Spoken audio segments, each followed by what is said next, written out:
चलो मान लिया कि औरत बदजुबान है, पर औरत माँ और बहन के रूप में बदजुबान क्यों नहीं लगती हमें? वो सिर्फ बीवी की सूरत में ही हमें बदजुबान क्यों लगती है? इसका मतलब जानते हैं क्या है? इसका मतलब ये है कि गलती कहीं न कहीं हम में भी होती है। सोचने की बात ये है कि लहजा वही होता है, ज़ुबान भी वही होती है, औरत भी वही होती है, मगर हमारा जो ज़ाविया है, जो देखने का एंगल है, वो बदल जाता है। माँ बोले तो वो हमें नसीहत लगती है, बहन बोले तो वो हमें मोहब्बत महसूस होती है, लेकिन अगर बीवी बोले तो हमें वो चैलेंज क्यों महसूस होता है? हम अपनी अना पे बात क्यों ले जाते हैं?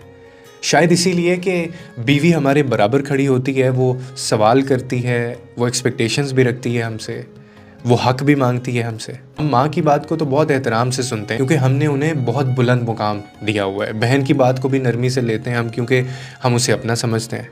मगर बीवी की बात को अना से क्यों तोलते हैं हम? और जहाँ अना बीच में आ जाए ना, वहाँ हर लफ्ज़ जो है वो आपका बेईमानी हो जाता है। हो सकता है कि उसके लहजे में सख्ती हो, मगर क्या कभी आपने सोचा कि उस सख्ती के पीछे कितनी थकन, कितनी ना सुनी हुई बातें, कितनी अनकही बातें और कितनी शिकायतें हैं? अक्सर औरत की आवाज़ तब बुलंद होती है जब उसे बार बार नहीं सुना जा रहा होता, जब उसको समझा नहीं जा रहा होता। रिश्ते में ना सिर्फ ये देखना काफ़ी नहीं होता कि कौन क्या कह रहा है, ये भी देखना ज़रूरी है कि हम उसे किस नज़र से सुन रहे हैं। अगर हम सिर्फ इंसाफ से सुन लेना तो शायद हमें अंदाज़ा हो कि मसला सिर्फ उसकी ज़ुबान में नहीं, बल्कि हमारे अपने कहीं ना कहीं रवैये में भी है।